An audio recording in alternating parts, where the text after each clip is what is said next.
Assalamualaikum warahmatullahi wabarakatuh. Saya Dana Balkis, NIM 11910724090 akan mempresentasikan tentang pendidikan di Denmark. Yang pertama ada profil negara Denmark.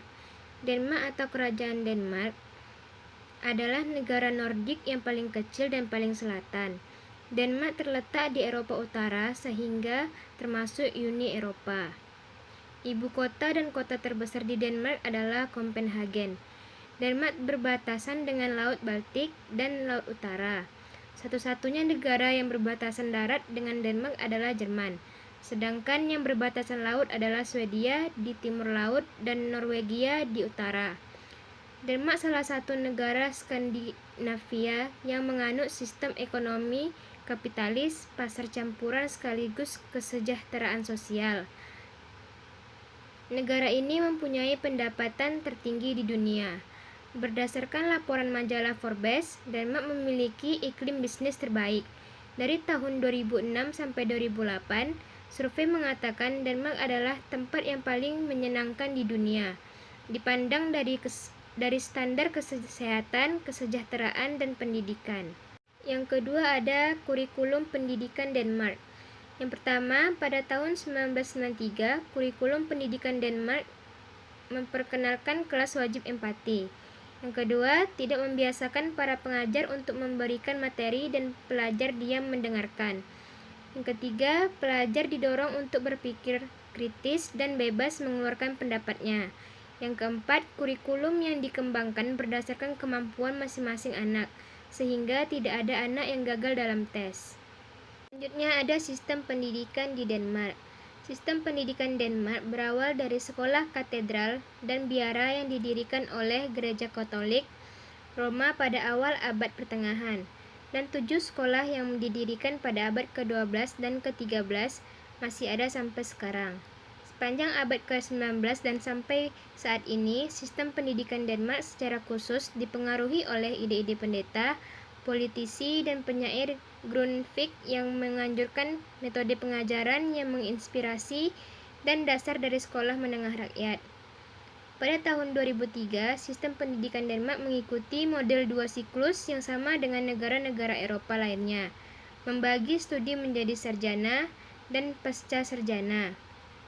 Di Denmark, pendidikan diwajibkan bagi anak berusia 7 tahun hingga 16 tahun. Pendidikan prasekolah dapat diberikan sebelum usia 6 tahun. Selanjutnya, ada jenjang pendidikan di Denmark. Yang pertama, ada pra-pendidikan dasar. Antaranya itu ada tempat penitipan anak, isinya usia 0,5 sampai 3 tahun. Kegiatan utamanya adalah merawat anak dan menanamkan rutinitas sehari-hari yang akan jadi dasar kegiatan di TK dan selanjutnya. Selanjutnya itu ada taman kanak-kanak usia 3 sampai 6 tahun. Kegiatan difokuskan pada kegiatan-kegiatan untuk mengembangkan kemampuan motorik, bahasa, dan sosial. Yang kedua ada pendidikan dasar usia 7 sampai 16 tahun. Metode pendidikan dasar diarahkan agar murid memiliki kepercayaan diri dan mandiri. Hal ini dicapai lewat komunikasi terbuka antara murid, orang tua, dan sekolah. Pertemuan antara orang tua dan sekolah diadakan minimal setahun 2 kali. Salah satu fokus pendidikan dasar di Denmark adalah pengembangan kemampuan sosial anak dan mempersiapkan mereka menjadi anggota masyarakat yang benar-benar mengerti hak dan tanggung jawabnya. Prinsip-prinsip utama yang diterapkan adalah nilai-nilai demokrasi, kebebasan, dan menjunjung tinggi persamaan. Yang ketiga ada pendidikan menengah, diantaranya itu ada gimnasium atau SMU. Fokus pendidikan di gimnasium adalah mempersiapkan anak didik untuk mengikuti pendidikan tinggi. Sejak 2005, pendidikan di gimnasium menawarkan 3 pilihan arah studi, yaitu bahasa, sains, dan creative studies. Selanjutnya ada vocational education dan pendidikan kejuruan lain yang setingkat dengannya. Pendidikan kejuruan terdiri dari teori dan praktek atau magang yang minimal memakan setengah dari seluruh waktu pendidikan. Lulusannya dianggap siap untuk bekerja di bidang yang bersangkutan.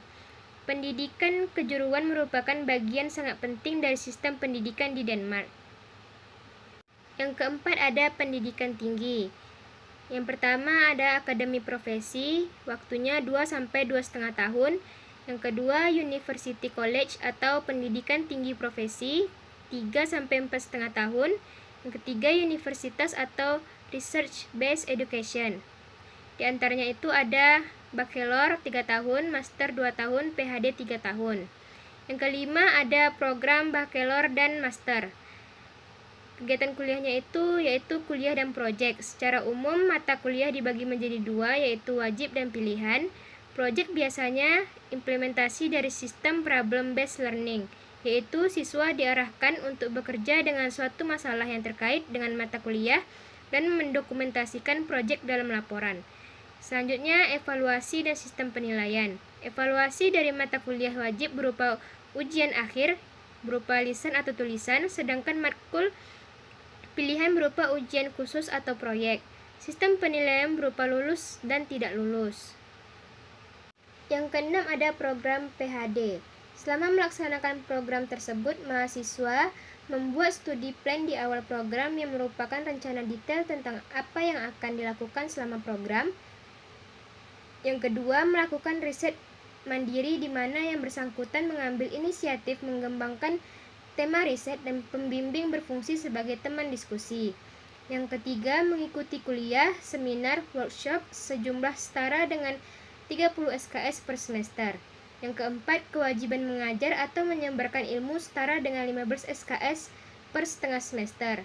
Yang kelima, melaksanakan penelitian di labor atau grup lain di luar Denmark dengan tujuan memperluas network dan mendapatkan kemampuan tertentu. Selanjutnya ada ahli kimia di Denmark. Yang pertama itu ada Johannes Nicolaus. Johannes Nicolaus adalah seorang ilmuwan kimia fisika Denmark. Dia kemudian dikenal sebagai seorang peneliti proses katalisis dalam reaksi asam dan basa. Dia menamakannya sebagai proses Bronsted Catalysis Equation. Dia juga dikenal dalam teori donor proton bersama Lowry. Johannes dan Thomas Martin Lowry merumuskan secara bersama sebuah teori yang menjelaskan asam dan basa dan bagaimana terjadinya transfer proton dari suatu asam ke basa.